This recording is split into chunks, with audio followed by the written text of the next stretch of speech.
मित्रों, आपका स्वागत है गैलेक्सी ऑफ वैदिक एस्ट्रोलॉजी में। और मैं आचार्य चंद्रदेव अब आपको पंचांग के दूसरे चरण के बारे में बताने जा रहा हूँ। इस वीडियो में पंचांग के बारे में बताने जा रहा हूँ। अब देखिए, पंचांग शब्द में दो शब्दों की संधि है, पंच और अंग। पंच का मतलब 5 और अंग का मतलब भाग। 5 भागों, समय को 5 भागों में विभाजित किया गया है और इनका समेकित नाम, संयुक्त नाम पंचांग कहलाता है। तो 5 अंग कौन कौन से हैं इसमें? पहली चीज तिथि। तिथि में तिथि के साथ साथ उसका मास और संवत भी आता है। उसके बाद वार, दिन कौन सा है, नक्षत्र कौन सा है, चंद्रमा किस नक्षत्र में है, तो नक्षत्र।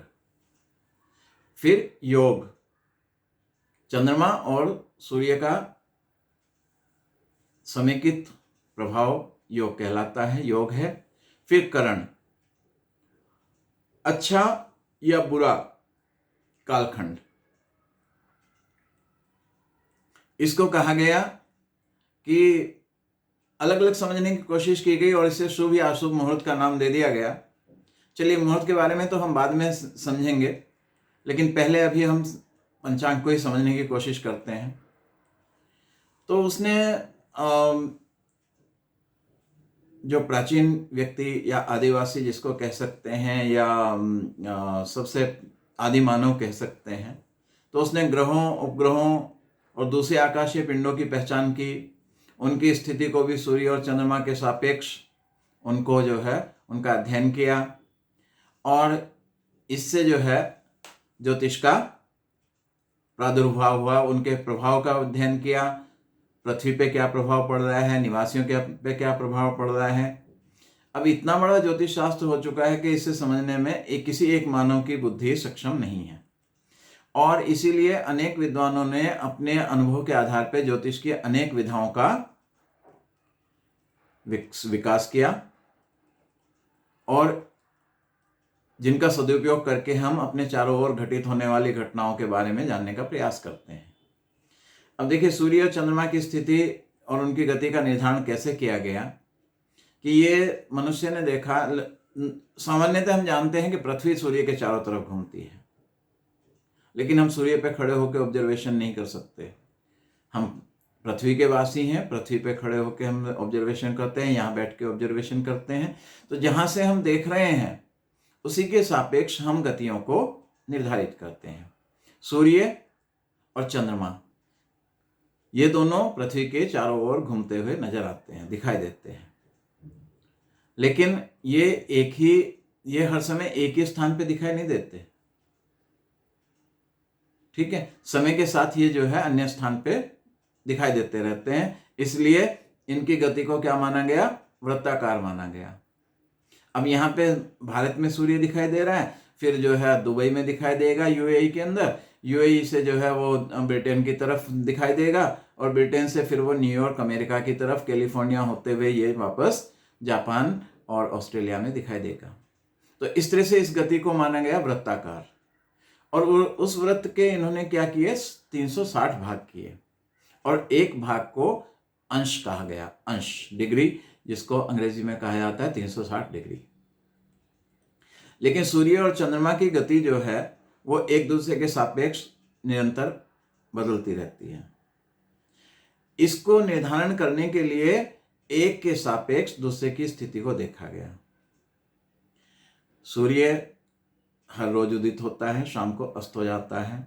चंद्रमा कभी उदित होता है, कभी नहीं उदित होता है। इसलिए सूर्य के सापेक्ष चंद्रमा की गति और स्थिति का निर्धारण किया गया और इस निर्धारण को तिथि कहा गया। समय के साथ सूर्य की स्थिति में भी परिवर्तन पाया गया, लेकिन तिथि निर्धारण के लिए यही पद्धति उपयुक्त मानी गई। तो तिथि निर्धारण के लिए क्या करते हैं कि चंद्रमा की स्थिति में से सूर्य की स्थिति को घटाते हैं। चंद्रमा की स्थिति अंश और कला में एक अंश में 60 कला और 60 कला में 60 विकला, जिसको अंग्रेजी में डिग्री में मिनट्स और मिनट्स के अंदर सेकंड कहा गया। तो इस तरह से चंद्रमा की स्थिति जहां पे भी है उसमें से सूर्य की स्थिति को घटा दिया, घटाने के बाद 12 से भाग किया, तो जो संख्या आई उतनी तिथि पूरी हो चुकी हैं।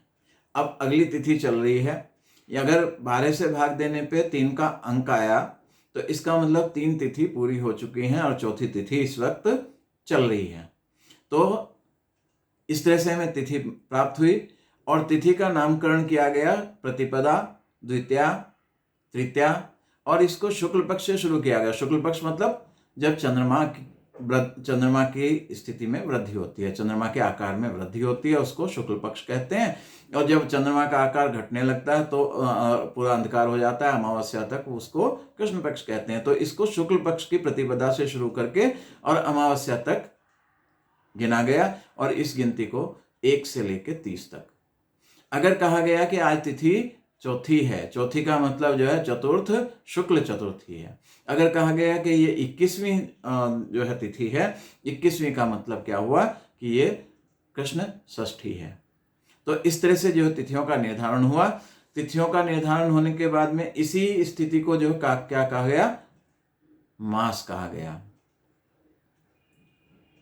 मास कहा गया क्योंकि ये स्थिति बार बार बदलती रही, तो इसी स्थिति को उन्होंने एक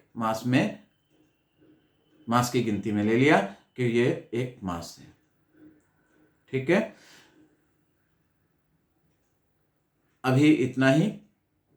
आप हमारे इस वीडियो को अगर लाइक करते हैं, अगर आपको पसंद आई हो जानकारी, तो आप अपने मित्रों, अपने संबंधियों, अपने शुभचिंतकों के बीच हमारे इस वीडियो को शेयर करें और हमारे फेसबुक पेज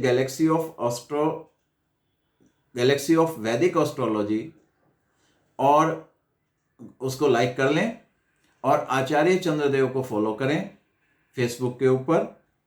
साथ में जो हमारा यूट्यूब चैनल है आचार्य चंद्रदेव, इसको भी आप सब्सक्राइब जरूर कर लें, क्योंकि इस तरह के वीडियो, इस तरह की जानकारी से भरपूर वीडियो आपको लगातार मिलते रहेंगे और आने वाले समय में आपको YouTube के ऊपर लाइव पंचांग और पंचांग की जानकारी ये सब आपको मिलती रहेगी। जय श्री राम।